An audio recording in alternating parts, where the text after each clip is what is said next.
अच्छा, यहां जाकर हम डिस्कस करते हैं कि जनाब अली जो क्लासिकल फिजिक्स है वो क्यों अनएबल थी फोटो इलेक्ट्रिक इफेक्ट को एक्सप्लेन करने में।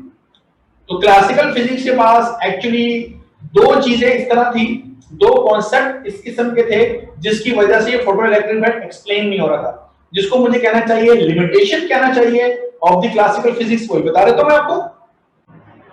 अच्छा जी, क्लासिकल फिजिक्स की लिमिटेशन क्या है?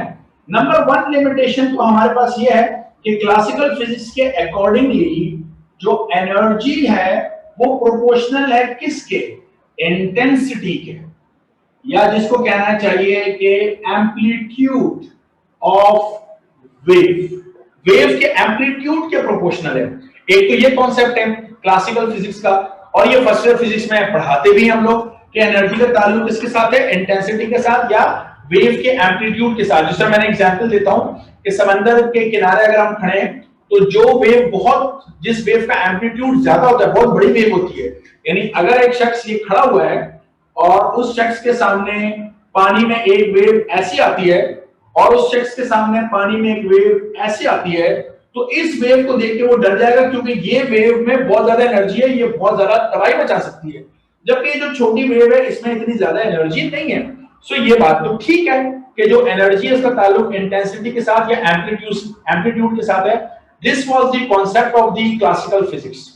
और अगर आप देखिए जो हमने ऑब्जर्वेशन अब तक डिस्कस किए हैं, उन ऑब्जर्वेशन में क्या हो रहा है कि जब आप इंटेंसिटी बढ़ा रहे हैं तो काइनेटिक एनर्जी पे कोई फर्क नहीं पड़ा, मतलब बिल्कुल ही ऑपोजिट हो गया।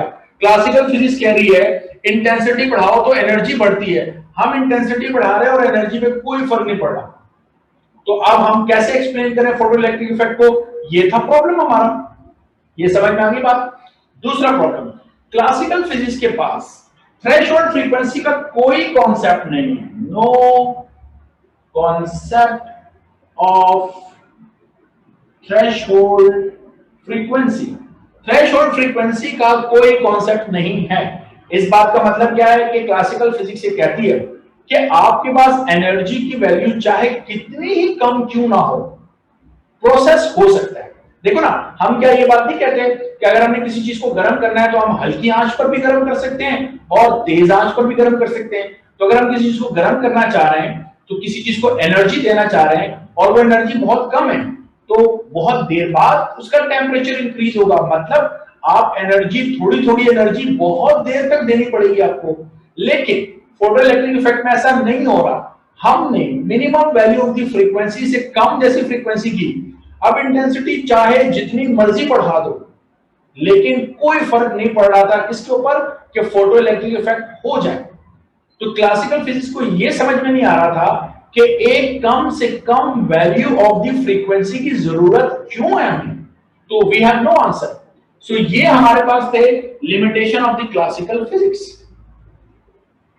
और इसी वजह से ये एक्सपेरिमेंट जो कि 1887 में किया गया, वहां से लेकर 1913 तक नो आंसर। हमारे पास कोई सक्सेसफुल आंसर, कोई एक्सप्लेनेशन नहीं थी किसकी? फोटो इलेक्ट्रिक इफेक्ट की। और फिर जनाबे आली आइंस्टाइन आए और आइंस्टाइन ने फोटो इलेक्ट्रिक इफेक्ट को सक्सेसफुली एक्सप्लेन कर दिया।